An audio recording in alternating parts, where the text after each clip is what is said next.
I woke up this morning, put my 2 feet on the floor. Hello, my name is Marty Embry, and welcome to From the Court to the Kitchen. I'm doing one of my all-time favorites right now. I'm going to do a salmon that I'm going to blacken. I'm going to show you how to mix up a nice, tasty blackening spice that you can put on your salmon. And also for the side dish, I'm going to do a risotto. Now this risotto is going to be authentic in preparation, but I don't have the arborio rice, and I'm going to tell you about the differences between the rice as we go on. Stay tuned and check this one out. Okay, the first thing we're going to do is prepare our blackening spice. We're going to prepare that and then set it to the side and jump right on our risotto. But for the blackening spice, you're going to need 1 tablespoon of sea salt, 1 tablespoon of black pepper, 2 tablespoons of chili powder. That's going to give it that smokiness that we're looking for in the blackening spice. 2 tablespoons of granulated garlic, 1 tablespoon of basil, 1 tablespoon of dill weed, 2 tablespoons of paprika, and that paprika will also kind of infuse a little bit of that smokiness that we're looking for as well. Plus, it's going to help to give it that darkening color, that blackened color. And we're going to have 2 tablespoons of onion powder and just maybe about a half a teaspoon, unless you like it a little on the spicy side, go with a half a teaspoon of cayenne pepper. That's it. And just mix it all up.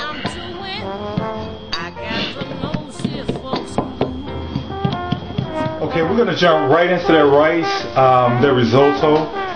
And risotto is really just cream rice, but it's how you cream it that makes it the Italian version of cream rice, which is risotto. So you're going to saute 2 tablespoons of butter with about a tablespoon or 2 tablespoons of olive oil. And then you're going to drop in about 1.5 cups to 2 cups of rice and let that kind of brown just a little bit, and then drop in some onion and some garlic. And then we slowly add the white wine, let that cook down, and from that point is when the risotto becomes risotto, because you start actually infusing that chicken stock from that point. But we're going to get started. Check this out. This is really easy and so good. So we're going to start with about 1.5 cups of rice, and you're going to stir that in that olive oil and butter. Matter of fact, I think I'm going to live on the edge. I'm going to go with 2 cups.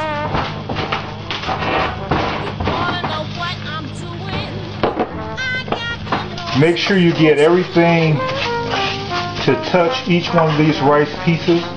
Now once that starts to get a little bit of color to it, you're going to drop in about 1/2 cup of onion. Now you can live on the edge with this as well. You can easily have red onion or shallots or anything like that, but for traditional you're going to use really it should be almost like a minced onion. Now once the onion becomes translucent, then you want to drop in about 1 tablespoon of garlic, and you can use less. I just happen to enjoy garlic. You want to put that garlic in last because you do not want garlic to burn. That is the most foul flavor that you can have in a dish. Now you want to add your white wine, about 1/4 cup, and that's just going to cook down and give it some body. You're not going to taste the wine as it tastes coming out of a bottle.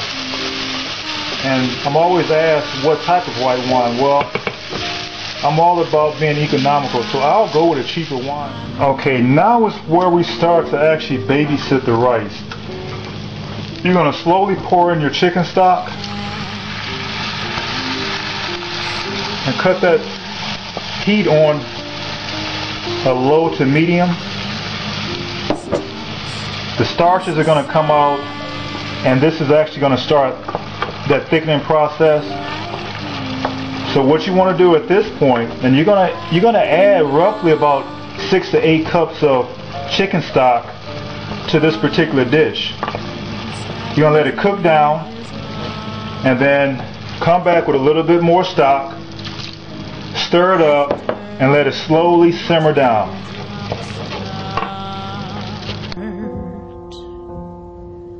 Where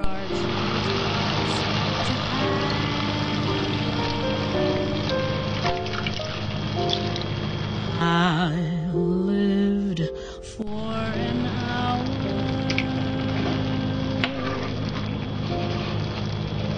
What more can I tell?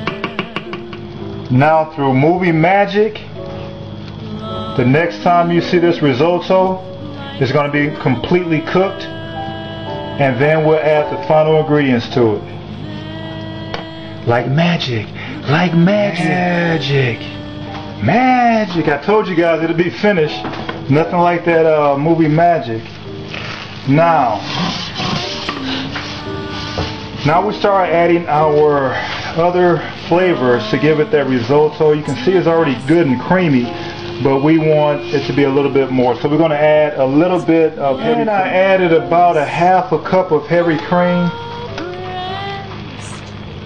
Just mix it up nice and well. And one of our next ingredients, actually our last ingredient, is going to be the Parmesan Reggiana. Now add about a quarter cup, give or take. Add more if you like. I prefer it nice and cheesy, so I normally go with a half a cup personally, but start with a quarter cup and then just mix it up. And this dish is basically done. Now it's at this point that if you want to add asparagus, bits of asparagus, green peas, spinach, whatever vegetable you like to add to this risotto here, it's open, wide open. You can do whatever that you want. And the flavor is absolutely phenomenal. Okay, now we're going to get started on the salmon. Now when you go and buy your salmon, talk to the fishmonger. Tell them what you're looking for. Those guys will actually explain to you what is a good fish and what is a bad fish. Don't be afraid to ask questions, because you do not want to get caught with the wrong fish. So with this particular salmon, you want to go with color, you want to go with firmness, and you want to go with smell. It should be fishy, but it shouldn't stink like a stench of a bad fish. So I'm going to show you how to get this going. We're going to cut up the fish first, and then I'll start topping it with the blackened spice. High heat, I put 2 tablespoons of butter and 2 tablespoons of olive oil in my skillet. You need that skillet piping hot, because you're actually going to sear it almost. That's where the blackened flavor is going to, the blackened look is going to come in. You're going to actually sear it until it's black and flip it over, let it sear on the other side, and then we're going to drop it in the oven. But I'm going to show you how easy that whole process is. Watch this. This is so okay, the first thing you want to do is cut your fish to the size that you prefer to serve or eat. And make sure that you have a sharp knife.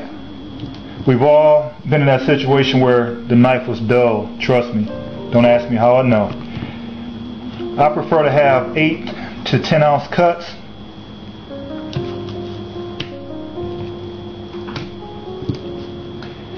But you can actually have whatever size that you think your guests will enjoy.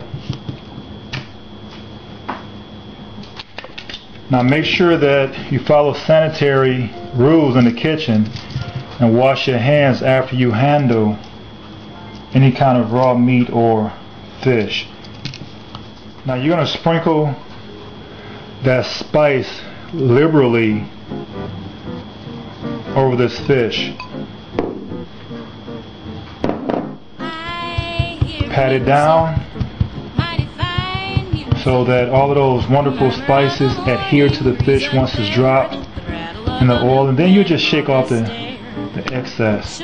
If you need more, gotta remember, it's not a lot of salt in here. It's all spices. The perking of a coffee right nearby. Now I'm going to take this fish and drop it in the skillet, presentation side down first, because it's going to go in the oven skin side down. So make sure that you drop it seasoned side down first. Everything is down, and I'm going to flip it over in another minute and a half or so, and watch how gorgeous this fish is going to look once it's flipped. Now you can also season the skin. I prefer to take the skin off and then cook it and then cut it into small strips and place on top of the fish as a presentation piece, because the skin is actually very tasty and edible. Okay, now my salmon is about to get dropped in the oven.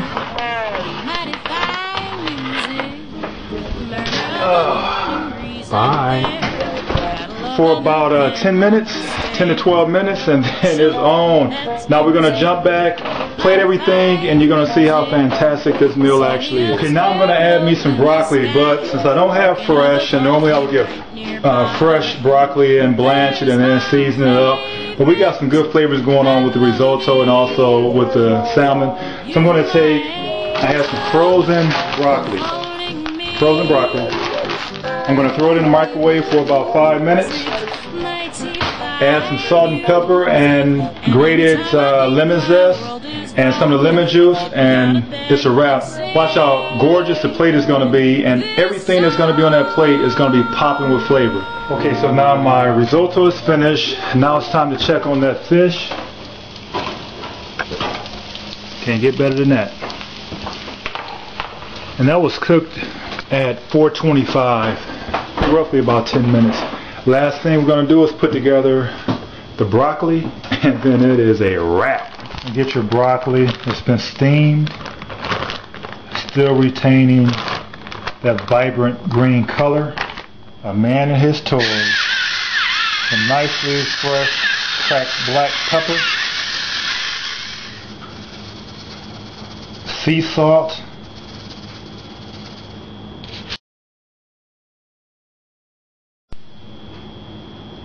Fresh lemon juice.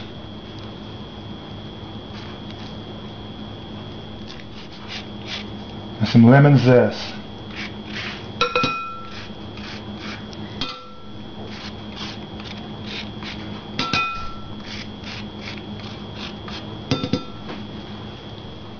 Toss it.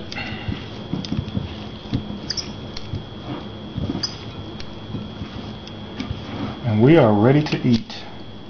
And there is the finished product. The rice is good and creamy. Broccoli was simple and tasty. And the star of the show was that salmon. Now is my favorite time of the show. Once again, we have to actually sample all of this goodness that's sitting on this plate. The risotto is good and creamy, and flavors are phenomenal. That salmon, look at how moist it is. That's just moist. Delicious. Flaky.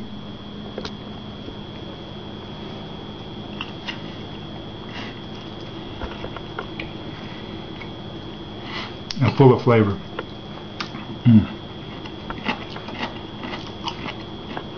That's what I'm talking about right here.